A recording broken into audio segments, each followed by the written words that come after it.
Hello दोस्तों, मैं हूं एजुकेटर शुभम पांचाल। स्वागत है आप सभी का एक बार फिर से स्टडी फॉर सिविल सर्विसेज में।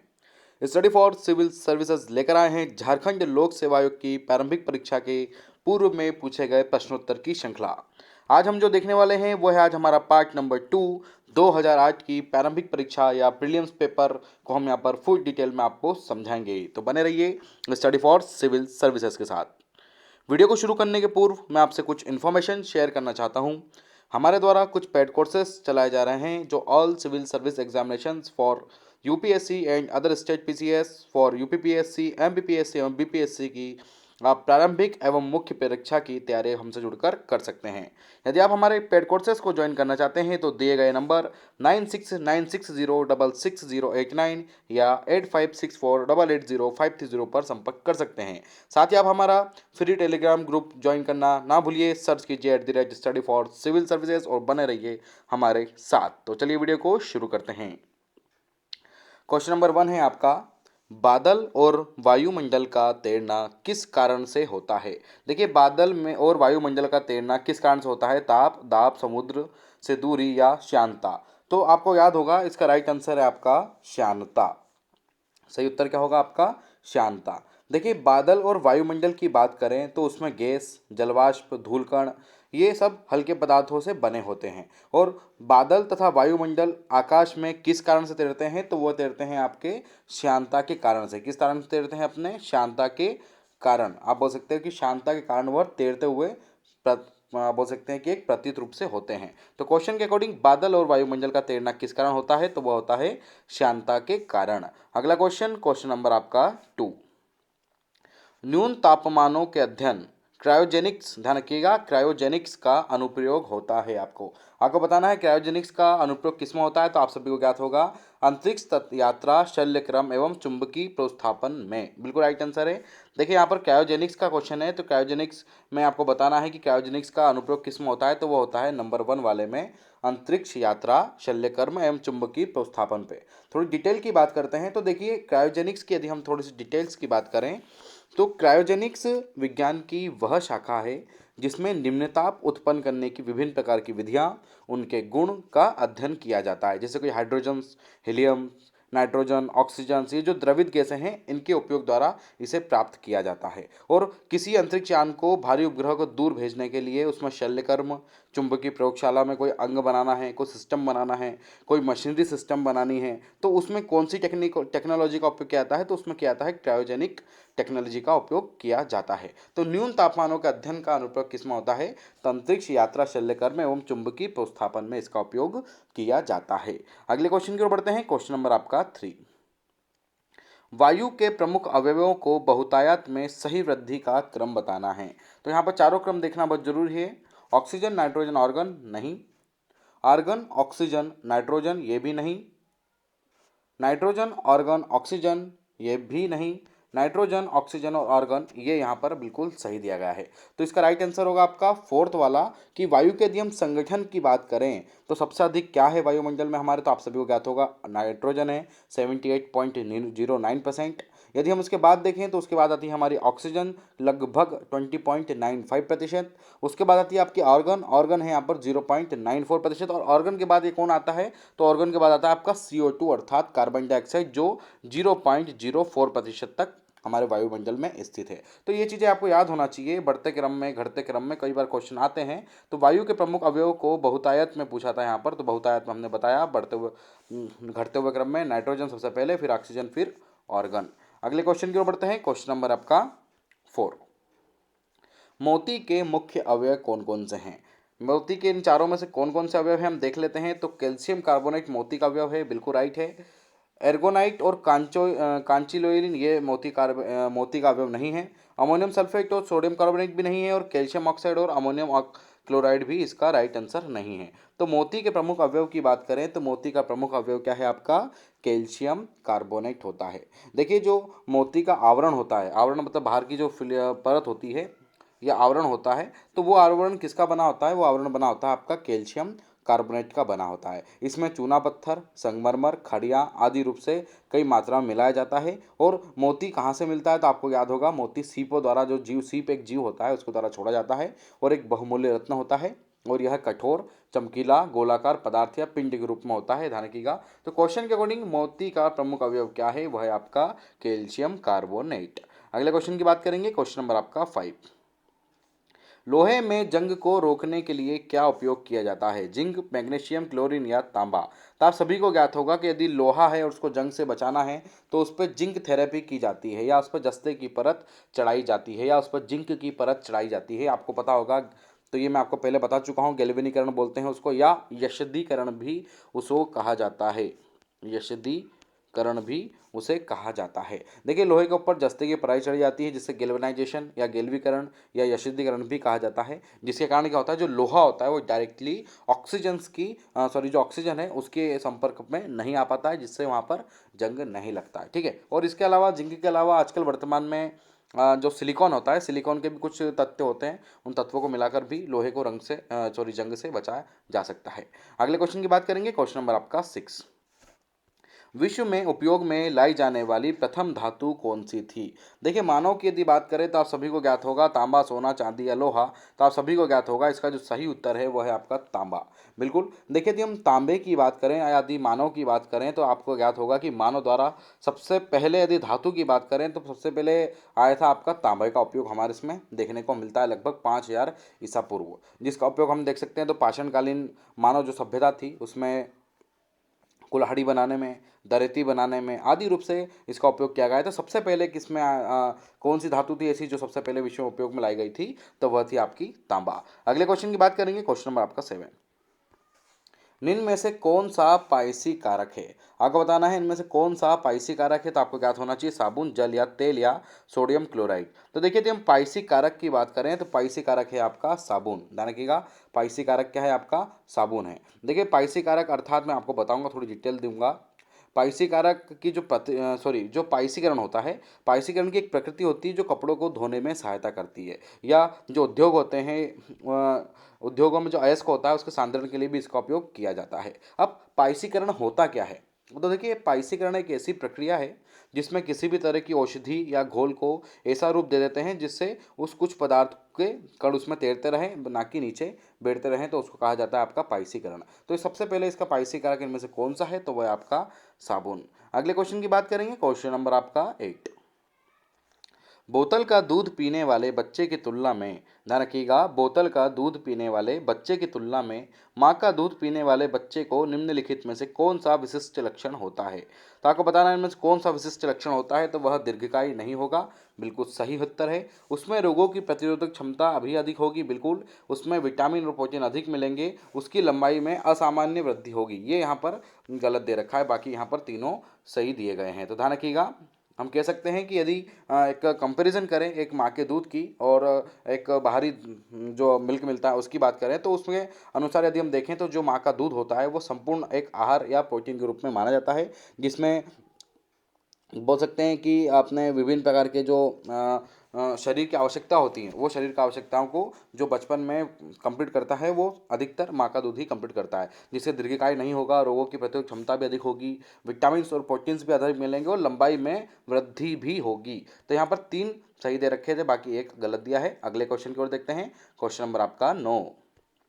किसी प्राणी के प्लाज्मा में, ध्यान रखिएगा, किसी प्राणी के प्लाज्मा में हीमोग्लोबिन का विलय हो जाता है। मेंढक, मत्स्य, मानक या केंचुआ। तो आपको ज्ञात होगा कि केंचुए जो होते हैं ये इनकी चमड़ी के कारण बहुत कई प्रकार के इसमें क्वेश्चंस आते हैं इनके ऊपर। तो केंचुए की यदि हम बात करें तो देखिए, सबसे पहले केंचुए किस समूह प्राणी का है, तो केंचुआ है आपका एनिडिला। ध्यान रखिएगा, एनिलिडा। एनिलिडा समूह का केंचुआ एक प्राणी है जिसका जो प्लाज्मा होता है वो हीमोग्लोबिन में विलित हो जाता है। ध्यान रखिएगा, इसका जो प्लाज्मा होता है वो हीमोग्लोबिन में विलित हो जाता है। और केंचुए को क्या कहा जाता है, तो ध्यान रखिएगा, फॉर योर इन्फॉर्मेशन, केंचुओं को किसान का मित्र भी कहा जाता है, क्योंकि यह मिट्टी की उर्वरा क्षमता को बढ़ाता है। अगले क्वेश्चन की बात करेंगे, क्वेश्चन नंबर आपका 10। किसी प्राणी के प्लाज्मा में ब्लड सस्पेंडेंट होता है अथवा बनता है, मानव, मेंढक, इंसेक्ट या सुडोमोनास।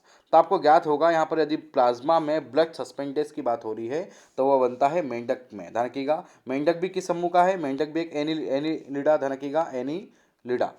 मेंढक भी एक एनिलिडा समूह का बोल सकते हैं कि प्राणी है। तो ध्यान रखिएगा, मेंढक के जो एनिलिडा होते हैं उसमें ब्लड सस्पेंडेड होता है या बनता है, और यह एक कैसा प्राणी है? ध्यान रखिएगा, ये एक उभयचर प्राणी है। जल और नभ में दोनों में रह सकता है। ध्यान रखिएगा, सॉरी माफ़ कीजिएगा, जल और धरती पे रह सकता है। माफ़ कीजिएगा, क्षमा चाहूँगा। मेंढक जो है वह जल और धरती पे रह सकता है, तो उभयचर प्राणी है। ध्यान रखिएगा, तो मेंढक एक उभयचर प्राणी है और ये एम्फीबिया समूह से संबंधित होता है। ध्यान रखिए, यह भी एक एम्फीबिया समूह भी है, एम्फीबिया समूह से संबंधित है। तो ध्यान रखिएगा, जो मेंढक होता है वो एम्फीबिया समूह से संबंधित है और इसके प्राणी इसके प्लाज्मा में ब्लड सस्पेंडेड बनता है अथवा होता है। तो ध्यान रखिएगा, ये बहुत इंपॉर्टेंट क्वेश्चन है। अगले क्वेश्चन की बात करेंगे, क्वेश्चन नंबर आपका 11। पक्षी उड़ने के समय इधर उधर करने के समय गिरने लगता है, जिसे रोकता है पंखों को सिकुड़ाकर, पंखों को फैलाकर, पंखों को ऊपर से नीचे कर कर या हवा के साथ उड़कर। तो आपने देखा होगा कई बार आसमान में कि एक जो पक्षी उड़ता रहता है वो यदि इधर उधर देखता है या इधर उधर करता है तो वह गिरने लगता है, जिसको वो रोकता कैसे है? पंखों को फैलाकर। अपना बैलेंस कैसे बनाता है? पंखों को फैलाकर। ध्यान रखिएगा, संतुलन जो होता है वो पक्षियों का उनके पंखों के फैलाव के कारण होता है। तो ध्यान रखिएगा, पंखों को फैलाकर पक्षी क्या करते हैं? अपना बोल सकते हैं बैलेंस बना लेते हैं और गिरने से खुद को रोक लेते हैं। ये तो बिल्कुल सिंपल क्वेश्चन था। अगले क्वेश्चन की बात करेंगे, क्वेश्चन नंबर आपका 12। मनुष्य के शरीर में रक्त का कौन सा भाग रोगों का प्रतिरोध करता है? आपको बताना है आरबीसी, डब्ल्यूबीसी, प्लाज्मा या वसा। तो देखिए यहाँ पर सीधा सा पूछा है कि रक्त का कौन सा भाग रोगों को प्रतिरोध करता है, तो वो करता है डब्ल्यूबीसी। ध्यान रखिएगा, डब्ल्यूबीसी क्या करता है? मनुष्य के शरीर में रक्त का प्रतिरोध करता है। देखिए, जो मनुष्य की श्वेत रुधिर कोशिकाएं होती हैं जिसको बोलते हैं डब्ल्यूबीसी, अर्थात श्वेत रुधिर कोशिकाएं होती हैं, इनमें हीमोग्लोबिन नहीं होता है, इसलिए ये कैसी होती हैं? रंगहीन होती हैं और इनकी संख्या भी मानव शरीर में बोलते हैं कि कम होती है। एक स्वस्थ मनुष्य की यदि हम बात करें तो एक स्वस्थ जो मनुष्य होता है उसके शरीर में लगभग 6 से 9 हज़ार, ध्यान रखिएगा, 6 से 9 हज़ार प्रति क्यूबिक मिलीलीटर तक इनकी संख्या होती है। परंतु जैसे जैसे व्यक्ति रोगी होता है या उसको कोई रोग पकड़ लेता है तो डब्ल्यूबीसी की संख्या कम हो जाती है, इसलिए डॉक्टर्स क्या करते हैं? फिर इसके लिए दवा वगैरह देते हैं। तो मनुष्य के शरीर में रक्त का कौन सा भाग रोगों का प्रतिरोध करता है? तो वो होता है डब्ल्यूबीसी। यदि आपको रोग रहित रहना है, रोगों से बच के रहना है, तो आपको डब्ल्यूबीसी बैलेंस्ड होना चाहिए बॉडी में। आप बोल सकते हैं कि जो उसकी मात्रा है उसके अकॉर्डिंग होना चाहिए, बिल्कुल एक ठीक ठाक होना चाहिए। और इसे शरीर की सेना के नाम से भी जाना जाता है। ध्यान रखिएगा, शरीर की सेना, शरीर की सेना। अगर पूछ लें कि शरीर की सेना निम्न में से कौन सी है, तो वह है आपकी डब्ल्यूबीसी या श्वेत रुधिर कोशिकाएं, जो रक्त के भागों को बोल सकते हैं कि रोगों को प्रतिरोध करता है। ध्यान रखिएगा, रोग प्रतिरोध करता है। अगले क्वेश्चन की बात करेंगे, क्वेश्चन नंबर आपका 13। श्वसनांग से संबंधित बीमारी कौन सी है? देखिए, कई बार स्टेट पीसीएस में बीमारियों पर ज़्यादा फोकस किया जाता है। एज अ बायो के सब्जेक्ट में अगर हम देखें, विटामिन्स देखें या कोई भी देख लीजिए, आप बीमारी देख लीजिए, बीमारी की बात करते हैं, बीमारी पे क्वेश्चन है तो बीमारी पे कई प्रकार के क्वेश्चन आते हैं। आपको याद होना चाहिए गले से संबंधित रोग, मुंह से संबंधित रोग, किडनी, पेट वगैरह सब प्रकार के आपको रोग याद होना चाहिए, और उनका उपाय से किस कमी के कारण किसका होता है ये भी आपको याद होना चाहिए। तो यहाँ पर पूछा है श्वसनांग से संबंधित बीमारी कौन सी है, तो आपको ज्ञात होगा इसमें बेरी कोलाइन, अर्थराइट या इन्फ्लुएंजा। तो बिल्कुल यहाँ पर राइट आंसर क्या है आपका? इन्फ्लुएंजा।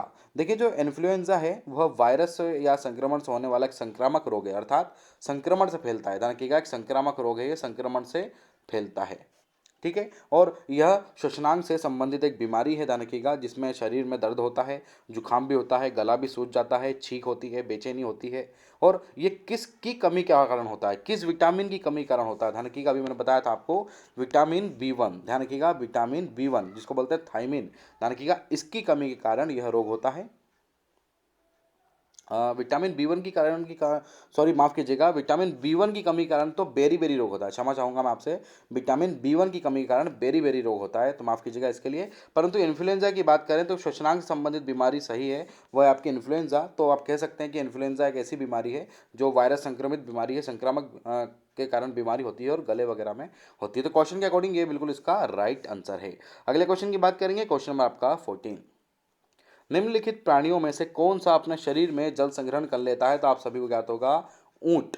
देखिए, जो ऊंट की पीठ होती है उस पर जो कुबड़ होता है, ध्यान रखिएगा, इसमें वसा होता है। क्या होता है इसमें? वसा। ध्यान रखिएगा इसमें वसा बहुत अधिक होता है और वसा क्या करता है, इसका वसा एक मतलब अधिक होता है जो ऊँट को भोजन या पानी की कमी नहीं होने देता है, क्योंकि वही जो वसा है वो विघटित होकर उनकी ऊर्जा को पानी ऊर्जा में पानी बदल जाता है और लगभग ऊँट का यदि देखें तो 14 से 15 दिन ऊँट बिना पानी पिए भी रह सकता है। तो ऐसा कौन सा इसको पूछा था जीव है जो शरीर में जल संग्रह कर लेता है, तो वह आपका ऊँट। अगला क्वेश्चन, क्वेश्चन नंबर आपका 15। यदि खाद्यान्नों को सुरक्षित संग्रह सुनिश्चित करना हो तो कटाई के समय उसकी आर्द्रता अंश कितने प्रतिशत से अधिक होना चाहिए? 12, 16, 18 या 20? तो देखिए इसका जो राइट आंसर है या सही उत्तर है वह है आपका 12%।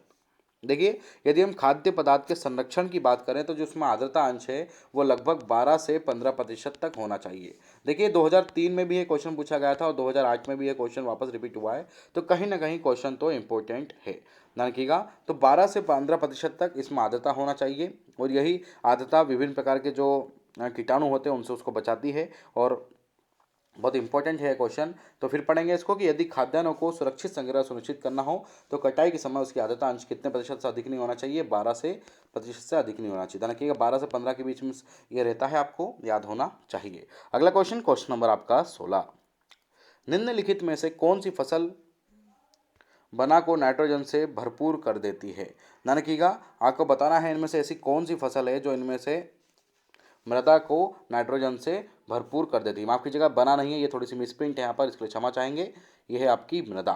फिर से रिपीट करते हैं क्वेश्चन, निम्नलिखित में से कौन सी फसल है जो मिट्टी को नाइट्रोजन से भरपूर कर देती है? आलू, सूरजमुखी, सोरघम या मटर? तो आपको ज्ञात होगा कि जो मटर की खेती होती है वह बहुत कह सकते हैं कि जो मटर की खेती होती है यह इसके लिए अधिक उपयोग होती है, जो मृदा में नाइट्रोजन की मात्रा को बढ़ाती है। ध्यान रखिएगा 2003 में भी यह क्वेश्चन पूछा गया था, फिर से रिपीट हुआ ये क्वेश्चन। स्टेट पीसीएस में कई बार क्वेश्चन रिपीट होते हैं, इसलिए आप ये सीरीज जरूर देखिएगा।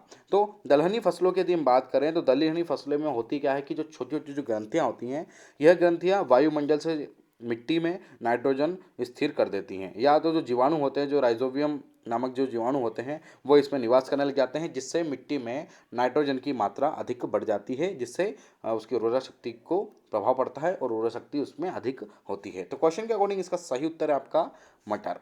अगला क्वेश्चन है आपका क्वेश्चन नंबर आपका 17।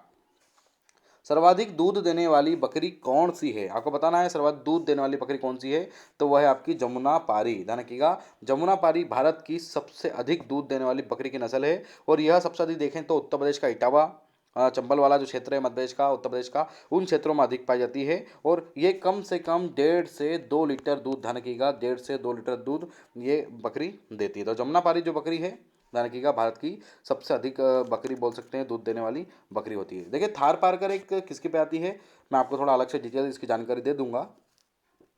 थार पारकर जो है आपकी, वो थार पारकर ये भी बकरी है और ये राजस्थान में पाई जाती है। ध्यान रखिए थार पारकर कहाँ आती है? राजस्थान में पाई जाती है। यदि मेरिनो की बात करें तो मेरिनो भी आपकी भेड़ के पे आती है। ध्यान रखिएगा सबसे अधिक बोल सकते हैं कि जो ऊन प्राप्त होता है वो इसी प्रकार की भेड़ में प्राप्त होता है और ये ऑस्ट्रेलिया में पाई जाती है। कहाँ पाई जाती है? ऑस्ट्रेलिया में पाई जाती है। और पश्चिमी में तो आप सभी को ज्ञात होगा एक कश्मीरी बकरी है। ध्यान रखिएगा कश्मीरी बकरी है। तो आपको मैंने चारों ऑब्जेक्ट के बारे में बता दिया है। यदि इस पशु से संबंधित कोई क्वेश्चन आ जाए तो यह क्वेश्चन आपका गलत नहीं होना चाहिए। अगले क्वेश्चन की बात करेंगे, क्वेश्चन नंबर आपका 18। निम्नलिखित में से कौन सा कंप्यूटर की चतुर्थ पीढ़ी की भाषाएं हैं?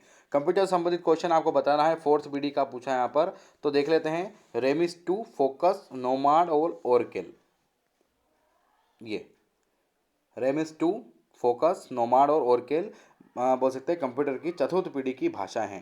ध्यान रखिएगा और यह स्व प्रोग्रामिंग बोल सकते हैं, खुद सेल्फ डिपेंडेंट प्रोग्रामिंग लैंग्वेज बोलते हैं इनको। ध्यान रखिएगा स्व प्रोग्रामिंग भाषा इनको कहा जाता है। तो ये चीज़ याद होना चाहिए, रेमिस 2, फोकस, नोमाड और ओरेकल आपकी फोर्थ जनरेशन की लैंग्वेज है। यदि हम बात करें प्रोलॉग, लोगो, लिप्स, ये तीन चीज़ की अगर हम बात करें तो ध्यान रखिएगा ये तीनों किसकी हैं? आपकी थर्ड जनरेशन की। ये भी याद रख लीजिएगा, इसमें इंपॉर्टेंट हो सकता है, कई बार पूछा चलिए तो आपको याद होना चाहिए। प्रोलॉग, मैं इसको फिर से कर देता हूँ, प्रोलॉग, लिस्प और लोगो। ध्यान रखिएगा ये थर्ड जनरेशन की है तीनों।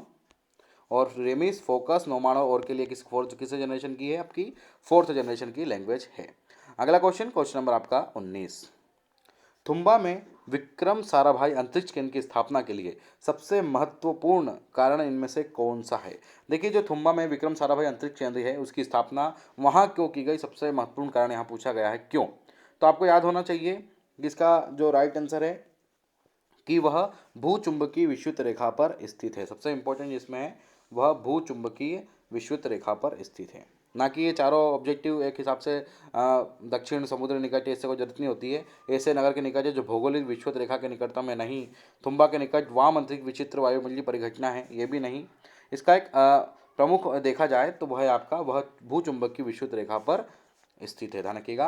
यदि हम केरल के जो तिरुवनंतपुरम की बात करें तो उसके पास में जो विक्रम साराभाई अंतरिक्ष केंद्र है जो कि तुम्बा में है, वहाँ से विभिन्न प्रकार की जो हमारे के SLV GSLV PSLV इनकी परियोजना है इन पर कार्य किया जाता है। और यहाँ पर उपग्रह रॉकेट प्रक्षेपण निर्माण की एक इकाई है। ध्यान रखिएगा। और इसको बनाने का कारण ये है कि ये जो स्थान है यह भूचुंबकीय विषुवत रेखा पर स्थित है, जहाँ पर क्या होता है जो चुंबकीय पदार्थ होते हैं वो अपनी व्यवहारिकता पूर्ण रूप से निभाते हैं, जहाँ से 100% चांसेस रहते हैं कि जो रॉकेट प्रक्षेपित किया जाएगा वो पूर्ण रूप से सफल होगा। ये राइट आंसर है इसका। बहुत इंपॉर्टेंट क्वेश्चन है। अगला क्वेश्चन है आपका क्वेश्चन नंबर आपका 20। बहुत सिंपल सा क्वेश्चन है। करेरा अभ्यारण्य आपका कहाँ पर है?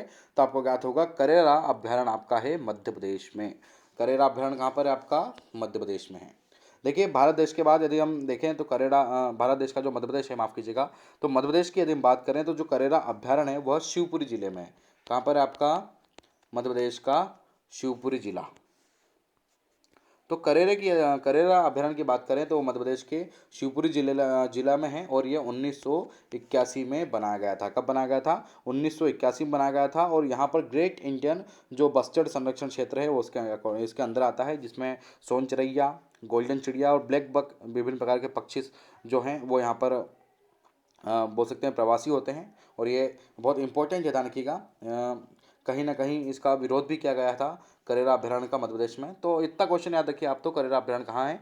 तो करेरा अभ्यारण्य आपका मध्य प्रदेश में। अगला क्वेश्चन है क्वेश्चन नंबर आपका 21। न्यून पोषक सांद्रता वाले जलाशय कौन से हैं? आपको बताना है न्यून पोषक सांद्रता वाले जलाशय कौन कौन से हैं। तो वेलांचल क्षेत्र में, अल्पपोषी क्षेत्र में, निरेक्टांचली क्षेत्र में या नित्तल क्षेत्र में। तो इसका जो सही उत्तर है वह है आपका नित्तल क्षेत्र में।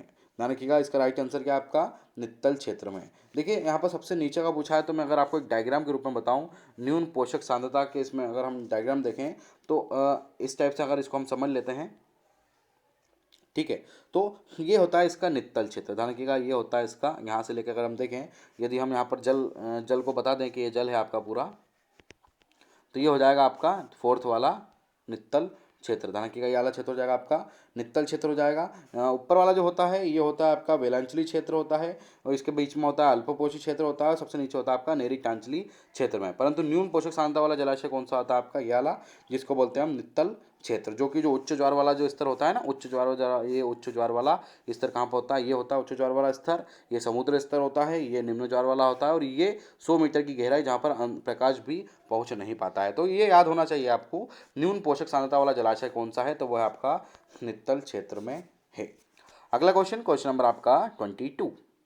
भारत में प्राकृतिक वनस्पति प्रकार इनमें से कितने परिवर्तन के साथ बदलता है?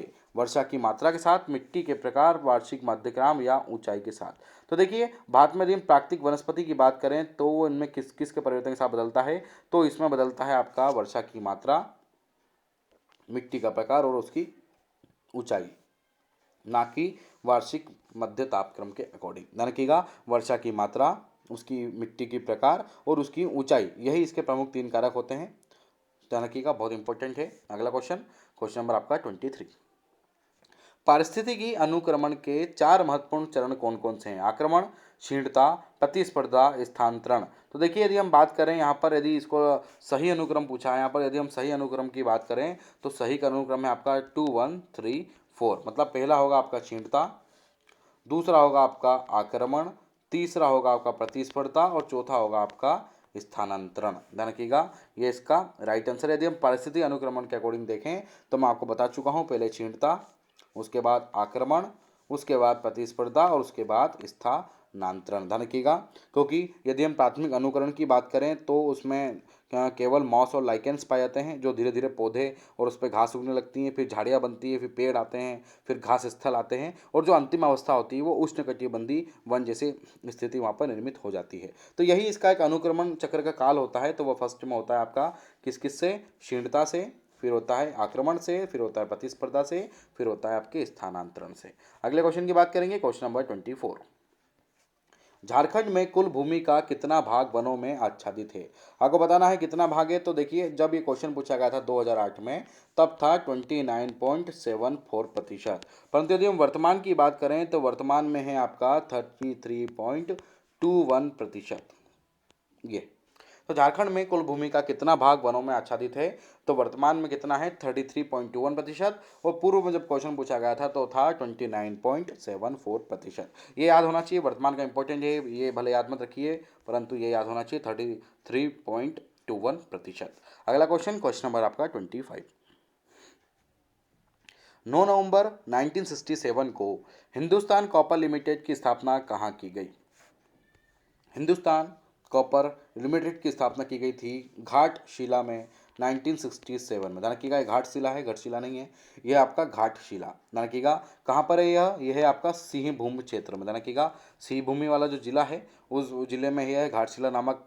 यहाँ पर हिंदुस्तान कॉपर लिमिटेड की स्थापना की गई थी, जहाँ पर चादरें, तांबे की तार, अन्य कॉपर के जो उत्पाद हैं वो बनाए जाते हैं। और यह एक सार्वजनिक प्रकार का उपक्रम है। ध्यान रखिएगा, किस प्रकार का उपक्रम है? यह एक सार्वजनिक प्रकार का उपक्रम है। तो क्वेश्चन ऐसे आ जाते हैं कई बार कि 9 नवंबर 1967 को हिंदुस्तान कॉपर लिमिटेड की स्थापना कहाँ की गई? घाटशिला की गई। जिला कौन सा था मैं आपको बता चुका हूँ, सिंहभूमि जिला। अगला क्वेश्चन, क्वेश्चन नंबर आपका 26। झारखंड के प्रमुख खनिज और उनके उत्पादक जिले को सुमेलित करना है, सही जोड़ी बनाना है। झारखंड के यहाँ पर एक तरफ जिले और एक तरफ वहाँ पर दे रखे हैं उनके अयस्क। हम देख लेते हैं। टंगस्टन आपको पता होगा, टंगस्टन मिलता है आपका हजारीबाग में। ठीक है, यहाँ पर कलर चेंज करते चलेंगे। क्रोमियम की बात करें तो क्रोमियम मिलेगा आपका सिंहभूमि में, सिंहभूमि जिला वाला क्षेत्र देख लीजिए आप। अभ्रक की बात करें तो अभ्रक मिलेगा आपका संथाल परगना में। और यदि हम सोडियम लवण की बात करें तो सोडियम लवण मिलेगा आपका कोडरमा में। तो देखिए, यहाँ पर पूछा गया था झारखंड के खनिज और उनके जिले। तो टंगस्टन है आपका हजारीबाग, क्रोमियम है आपका सिंहभूमि, अभ्रक है आपका संथाल परगना और सोडियम लवण से आपके कोडरमा में। ध्यान रखिएगा, तो ये बहुत इंपॉर्टेंट है इसका। अगला क्वेश्चन की बात करेंगे, क्वेश्चन नंबर 27। स्थलाकृति पट्स क्या कहलाती हैं? पट्स, PATS कहलाती हैं। स्थलाकृति पट्स कहलाती है सपाट चोटी के पठार, बाढ़ की विशेष आकृति, लेटेराइट मिट्टी का क्षेत्र या पहाड़ी क्षेत्र। तो देखिए, स्थलाकृति जो पट्स होते हैं, PATS होते हैं, वो होते हैं सपाट चोटी के पठार। धन के होते हैं आपके सपाट जो चोटी होती है धन कीगा, उसके पठार होते हैं। तो याद होना चाहिए कि स्थलाकृति पट्स होती हैं वो सपाट चोटी के पठार होते हैं। तो ध्यान रखिएगा, ये इसका बिल्कुल सही उत्तर है। अगले क्वेश्चन की बात करेंगे, क्वेश्चन नंबर आपका 28। संथाल जनजाति का इनमें से कौन सा पर्व नहीं है? देखिए, कला संस्कृति में बहुत इंपॉर्टेंट आता है ये जनजाति जाति वाला क्षेत्र, पढ़ लीजिएगा। त्योहार, मेले, है ना, डांस, उनकी कल्चर से संबंधित बिल्कुल याद होना चाहिए, रटा होना चाहिए। तो संथाल जनजाति का पर्व नहीं है, तो आपको सबसे पहली बात सारे पर्व याद होना चाहिए। तो हम देख लेते हैं। सोहरई पर्व है, सकरात भी पर्व है और ब्रह्मा भी पर्व है। परंतु कामा की यदि बात करें या कर्मा की बात करें, ये था कर्मा, कामा कर्मा, या अगर इधर लिख जाए ऐसा कर्मा, तो ये जो कर्मा है ये संथालों का मुख्य पर्व है। तो क्वेश्चन ये था कि संथाल जनजाति का पर्व नहीं है, तो आपको बताना है इनमें से कौन सा पर्व नहीं है। वह है आपका कामा। ठीक है, बाकी बांधे या विभिन्न प्रकार के सकरात, ब्रह्मा देखा जाए तो ये क्वेश्चन हो सकता है। देखिए, इस क्वेश्चन की थोड़े से अगर डिटेल्स की बात करें तो इस क्वेश्चन को ऐसा लग रहा है कि मिस प्रिंट है। यह क्वेश्चन शायद तक लोक सेवा आयोग में काट दिया गया था। परंतु कामा की यदि बात करें तो संथाल जनजाति का पर्व नहीं है, वो कामा बताया गया था। ये संथालों का मुख्य पर्व है। ध्यान रखिएगा, इतना रखिए, क्वेश्चन बता रखिएगा। अगले क्वेश्चन की बात करेंगे, क्वेश्चन नंबर आपका 29। झारखंड से गुजरने वाले NH हाईवे की बात करें, नेशनल हाईवे, राष्ट्रीय राजमार्गों में सबसे लंबा राष्ट्रीय राजमार्ग कौन सा है? आपको बताना है NH6, NH23, NH32 या NH35। तो इसका जो राइट आंसर है वो है आपका NH33। देखिए, ऐसा क्यों? ये जो NH35 है ये है आपका NH33। ये थोड़ा सा मिसप्रिंट है यहाँ पर। वो उस समय भी झारखंड लोकसभा आयोग में भी ये मिसप्रिंट आया था, इसलिए हम इसको यहाँ पर सही करके बता रहे हैं आपको कि झारखंड राज्य से यदि हम सबसे बड़े राष्ट्रीय राजमार्ग की बात करें तो वह है आपका राष्ट्रीय राजमार्ग संख्या 33, जो कि हजारीबाग, रामगढ़, लोहाघाट जिले से जोड़ता हुआ कहाँ जाता है? बिहार की ओर जाता है। और लगभग 352 किलोमीटर झारखंड में यह राष्ट्रीय राजमार्ग है। ध्यान रखिएगा, ये राष्ट्रीय राजमार्ग अपना है। तो इसका राइट आंसर है NH33। अगला क्वेश्चन, क्वेश्चन नंबर आपका 30। रजरप्पा जलप्रपात किस प्रकार के जलप्रपात का उदाहरण है? तो देखिए, रजरप्पा जलप्रपात की बात करें तो नेक पॉइंट, शिप्रिका, लटकती घाटी या दैत्याकार सोपान। तो देखिए, कई प्रकार जलप्रपात के एक उदाहरण पूछ लेते हैं, तो ये है आपका लटकती घाटी, बिल्कुल इसका सही उत्तर है। देखिए, रजच्चा जलप्रपात किस प्रकार के जलप्रपात का उदाहरण है? तो रजप्पा जलप्रपात आपके लटकती घाटी के जलप्रपात का उदाहरण है। देखिए, लटकती घाटी की अगर हम बात करें तो सबसे पहली बात, यह किस जिले में है? तो रजप्पा जलप्रपात है आपका झारखंड के हजारीबाग जिले में। ध्यान रखिएगा, झारखंड के हजारीबाग जिले में रजच्चा जलप्रपात स्थित है और यहाँ पर एक प्राकृतिक मनोरम दृश्य है जो कि भेरवी नदी पर है। ध्यान रखिएगा, कौन सी नदी पर है यह? भेरवी नदी पर है और यह 30 मीटर की ऊंचाई से दामोदर नदी में गिरने से निर्मित होता है। यहाँ से नदी है और ये दामोदर नदी में गिरता है 30 मीटर तक लटकती घाटी के रूप में, और इसलिए क्या कहते हैं इसको? लटकती घाटी के रूप में कहा जाता है। तो रजप्पा जलप्रपात किस प्रकार के जलप्रपात का उदाहरण है? तो रजप्पा जलप्रपात आपका लटकती घाटी के उदाहरण का जलप्रपात है। अगला क्वेश्चन नंबर 31। स्टेट इकोनॉमिक्स से क्वेश्चन है, आपको बताना है कि राज्य की अर्थव्यवस्था मुख्यतः आधारित है कृषि, उद्योग, वन या खनिज पर। तो देखिए, अधिकतर अगर हम भारत देश की बात करें या सबसे पहले चलिए इसी क्वेश्चन की बात करते हैं। यदि हम झारखंड राज्य की बात करें, और झारखंड राज्य आपको पता है कि एक खनिज पर आधारित राज्य है, सबसे अधिक खनिज यहाँ पर मिलेंगे आपको, तो इसका सही उत्तर होगा आपका खनिज। यहाँ के अधिकतर जो इकोनॉमिक्स है वो खनिज पर आधारित है। लगभग भारत का 40% यदि हम खनिज देखें तो वो अकेला झारखंड राज्य में प्राप्त होता है। विभिन्न प्रकार का लोहा, अभ्रक, कोयला, तांबा, टीन, शीशा, टंगस्टन, यूरेनियम, मैग्नीशियम, लिथियम, चांदी, झारखंड में सब तो मिलता है। इसलिए झारखंड को कह सकते हैं कि यहाँ की जो इकोनॉमिक्स है, जो अर्थव्यवस्था है, वो किसके ऊपर डिपेंड है? यहाँ के खनिजों के ऊपर डिपेंड है। अगला क्वेश्चन नंबर 32। निम्नलिखित में से कौन कौन से खनिज झारखंड में मिलते हैं? अभी मैंने इतने सारे खनिज के नाम बताए थे, आपको बता देंगे आप एक झटके में, एक नज़र में, कि झारखंड में भैया पेट्रोल नहीं मिलता है। सीधी सी बात है, यहाँ पर पेट्रोलियम नहीं मिलता है, बाकी लोहा मिलता है, अभ्रक मिलता है, कोयला भी मिलता है, परंतु झारखंड राज्य में पेट्रोलियम नहीं मिलता है। अगले क्वेश्चन की बात करेंगे, क्वेश्चन नंबर आपका 33। बॉक्साइट से संबंधित है मुसाबनी, करणपुरा, कोडरमा या पलामू। तो आपको बताना है कि जो बॉक्साइट है वो कहाँ से संबंधित है? तो आपको याद होगा, जो झारखंड राज्य है उसका पलामू, और बोल सकते हैं एक और राज्य, एक और जिला है, वो है आपका रांची। हाँ, रांची और पलामू, ध्यान रखिएगा, रांची जिला और पलामू जिले में झारखंड में बॉक्साइट के अनेक भंडार पाए गए हैं, ध्यान रखिएगा, ये आपको याद होना चाहिए। तो क्वेश्चन ऐसा आ जाते हैं कि किस आपका यदि स्टेट पीसीएस दे रहे हैं तो आपके स्टेट के जितने डिस्ट्रिक्ट हैं उनकी डिटेल्स याद होना चाहिए। तो इसी पे एक क्वेश्चन है कि बॉक्साइट से संबंधित कौन है? तो वो है आपका पलामू और रांची जिला। अगला क्वेश्चन की बात करेंगे, क्वेश्चन नंबर 34। झारखंड भारत का कौन सा राज्य है? आपको ज्ञात होना चाहिए झारखंड भारत का कौन सा राज्य। आप सभी को ज्ञात होगा कि झारखंड भारत का 28वां राज्य है, जिसका गठन किससे अलग होकर बना? सबसे पहली बात, यह होकर बना था अलग बिहार से। यानी कि किससे होकर अलग बना था? यह बिहार से विभाजित करके 15 नवंबर 2000 को बना था। और ध्यान रखिएगा, भारत का ये कौन से नंबर का बोल सकते हैं कि आप 28वां राज्य है। ध्यान रखिएगा, कौन से नंबर का राज्य है यह? भारत का 28वां राज्य है। ऐसे क्वेश्चन आपको सिंपली से एग्जाम्स में देखने को मिलते हैं। अगले क्वेश्चन की ओर बढ़ते हैं। अगला क्वेश्चन आपका क्वेश्चन नंबर 35। झारखंड राज्य में यूरेनियम उत्पादक क्षेत्र कौन से हैं? देखिए, मैंने बताया था ऐसे क्वेश्चन फिर आते हैं, तो आपको याद होगा, यूरेनियम उत्पादक क्षेत्र की बात करें तो गढ़वा नहीं, दुमका भी नहीं, लोहरदग्गा भी नहीं, परंतु सिंह भूमि सही है। तो ध्यान रखिएगा, सिंह भूमि या सिंह भूमि बोलिए, एक ही बात है। तो झारखंड राज्य में यूरेनियम उत्पाद क्षेत्र कौन सा है? आपका सिंह भूमि जिला है, जहाँ पर जादू घोड़ा बहुत फेमस खान है। ध्यान रखिएगा, जादू घोड़ा जो खान है वो यूरेनियम उत्पादन के लिए बहुत प्रसिद्ध है, जहाँ से भारत का लगभग 80%, ध्यान रखिएगा, भारत का लगभग 80% जो यूरेनियम है वह इसी क्षेत्र से यहाँ पर जाता है। ध्यान रखिएगा, इसी के साथ साथ सिंह भूमि जिले में क्या क्या मिलता है? ग्रेफाइट्स मिलते हैं, कॉपर मिलता है, मैग्नीज मिलता है, सीमेंट प्लांट भी यहाँ पर हैं विभिन्न प्रकार के, और है ना, तो याद होना चाहिए आपको। तो झारखंड राज्य में यूरेनियम उत्पाद क्षेत्र कौन सा है? तो वह आपका सिंह भूमि। अगला क्वेश्चन नंबर 36। वर्ल्ड बैंक द्वारा चलाया गया शिक्षा का अभियान जो काफ़ी सफल रहा है, ध्यान रखिएगा, वह कौन सा था? मैं आपको बता चुका हूँ, ये क्वेश्चन फिर रिपीट हो रहा है।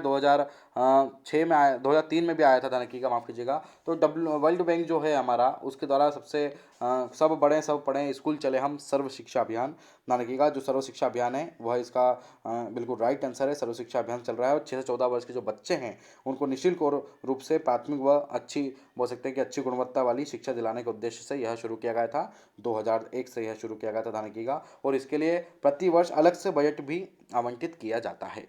अगले क्वेश्चन की बात करेंगे, क्वेश्चन नंबर 37। नफीस अली किस कारण से प्रसिद्ध है? नफीस अली आपको पता होगा, भारतीय फिल्म सोसाइटी के फिल्म सोसाइटी के अध्यक्ष रह चुके हैं नफीसा अली, ध्यान रखिएगा।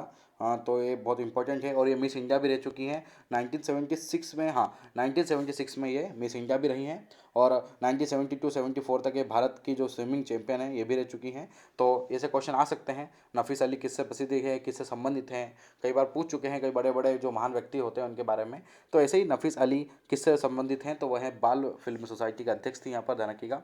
अगला क्वेश्चन है, किस कंपनी के साथ टेक्नोलॉजी जुड़ा हुआ है? सत्यम और विप्रो, विप्रो और इंफोसिस, विप्रो और ब्लू स्टार, या सत्यम और ब्लू स्टार? तो इसका जो सही उत्तर है वो है आपका विप्रो और इंफोसिस। देखिए क्वेश्चन में ध्यान दीजिएगा, टेक्नोलॉजी जुड़ा हुआ है तो विप्रो टेक्नोलॉजी और इंफोसिस टेक्नोलॉजी के नाम से जुड़ा हुआ है। देखिए विप्रो का जो फुल नाम है मैं बताऊंगा आपको। विप्रो का फुल नेम है आपका western India palm refined oil limited, या बोल सकते हैं विप्रो इंफॉर्मेशन टेक्नोलॉजी कंपनी। तो विप्रो के अंदर क्या जुड़ रहा है? टेक्नोलॉजी जुड़ रहा है। यदि हम इंफोसिस की बात करें तो इंफोसिस का पूरा नाम है आपका इंफोसिस टेक्नोलॉजीज प्राइवेट लिमिटेड, जिसको बाद में क्या चेंज कर दिया गया था, इंफोसिस लिमिटेड रख दिया गया था। तो ये भी है, ध्यान रखिएगा।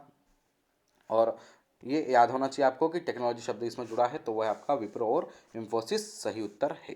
अगला क्वेश्चन की बात करेंगे, क्वेश्चन नंबर आपका 39। 33वें राष्ट्रीय खेल असोम का शुभंकर क्या था? देखिए जो 33वां राष्ट्रीय खेल असोम का जो शुभंकर था वह था आपका रोंगमोन था, ध्यान रखिएगा। जिसमें लगभग 30 भारतीय राज्य की टीमों ने भाग लिया था और यह हुआ था आपका असम में। असम का जो गुवाहाटी वाला क्षेत्र है वहाँ पर हुआ था और यह हुआ था आपका 2007 में। तो इसकी ज़्यादा डिटेल नहीं देखेंगे, अगले क्वेश्चन क्यों पढ़ेंगे, क्वेश्चन नंबर आपका 40।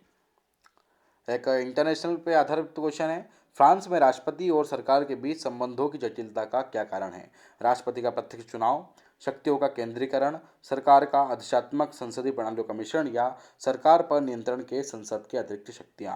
तो क्वेश्चन फिर पढ़ेंगे कि फ्रांस में राष्ट्रपति और सरकार के बीच संबंधों की जटिलता कारण है आपका थर्ड नंबर की जो सरकार की अधिशात्मक व संसदीय प्रणालियों का मिश्रण। देखिए फ्रांस की राष्ट्रपति और सरकार के बीच संबंधों की अगर हम बात करें तो उसका जो प्रमुख कारण है वो है आपकी संसदीय प्रणालियों का मिश्रण। क्योंकि राष्ट्रपति का जो चुनाव होता है वहाँ पर अध्यक्षात्मक प्रणाली के आधार पर होता है और जो विदेशिक मामलों को देखते हैं और जो देश का प्रधान माना जाता है, ध्यान रखिए वहाँ पर राष्ट्रपति क्या माना जाता है, देश का प्रधान माना जाता है। जो जबकि जो प्रधानमंत्री होता है वो प्रधानमंत्री घरेलू मामले को देखता है, चुनाव संसदीय प्रणाली का एक अध्यक्ष भी होता है वो, ध्यान रखिएगा। और वह सिर्फ गृह मंत्रालय के अधीन एक कार्य करता है। इसलिए कह सकते हैं कि यहाँ पर राष्ट्रपति और सरकार के बीच संबंधों की जटिलता कारण यही है, क्योंकि सरकार का अध्यक्षात्मक व संसदीय प्रणालियों का मिश्रण यहाँ पर कर दिया गया है। अगले क्वेश्चन की बात करेंगे, क्वेश्चन नंबर आपका 41। निम्नलिखित में से किस आयोग द्वारा राज्यपाल के पद की समाप्ति का सुझाव दिया गया था? राज्यपाल पद की जो है उसकी समाप्त करने के लिए आ गई थी राज मन्नार आयोग, ध्यान रखिएगा। उसके लिए जो आयोग बनाया गया था वो बनाया गया था राज मन्नार आयोग बनाया गया था। और ये तमिलनाडु जो स्टेट है, ध्यान रखिएगा, तमिलनाडु जो स्टेट है उस तमिलनाडु स्टेट ने गठन किया था, जिसके अध्यक्ष थे पीवी राजमन्नार साहब, ध्यान रखिएगा। इसके जो अध्यक्ष थे वो थे पीवी राजमन्नार और इसने ही सबसे पहले राज्यपाल के पद की समाप्ति का सुझाव दिया था। यदि हम बाकी के आयोग की बात करें तो सरकारी आयोग आपको याद होगा, ये जो केंद्र राज्य सरकार द्वारा गठित किया गया था 1983 में, ठीक है, जिसका उद्देश्य था केंद्र राज्यों के बीच संतुलन की बात देने के लिए। प्रशासनिक सुधार आयोग भी आपको याद होगा, प्रशासनिक सुधार आयोग जो 1996 में आया था, फिर 2005 में वापस इसको लेकर आए थे। और ये तो आपको याद ही होना चाहिए, संविधान समीक्षा आयोग सीआरसी वाला 2000 में इसको लेके आए थे। तो क्वेश्चन ये है कि आपका किस आयोग द्वारा राज्यपाल के पद की समाप्ति का वो दिया गया था? तो राज्यपाल की समाप्ति का दिया गया था राजमन्नार आयोग द्वारा, तमिलनाडु स्टेट में, बहुत इंपॉर्टेंट है, इसको याद रखिएगा। अगला क्वेश्चन की बात करेंगे, क्वेश्चन नंबर आपका 42। साउथ एशियन कैरम चैंपियनशिप किसने जीती थी 2007 की? तो 2007 की जो साउथ एशियन कैरम जीती थी वो जीती थी आपकी श्रीलंका ने, ध्यान रखिएगा। अगले क्वेश्चन की बात करेंगे, क्वेश्चन नंबर आपका 43। विश्व बैंक की उदाहरण प्राप्त करने वाली खिड़की किसे कहा जाता है? देखिए उदाहरण नहीं है वो, मैं आपको बताऊंगा।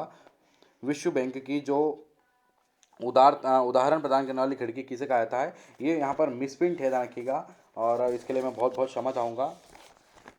इसका क्वेश्चन है विश्व बैंक को उदार ऋण प्रदान करने वाली, ध्यान रखिएगा ये है आपकी उदार ऋण प्रदान करने वाली। इसको मैं थोड़ा सा काट देता हूँ यहाँ पर, यह है आपकी उदार ऋण प्राप्त, ठीक है।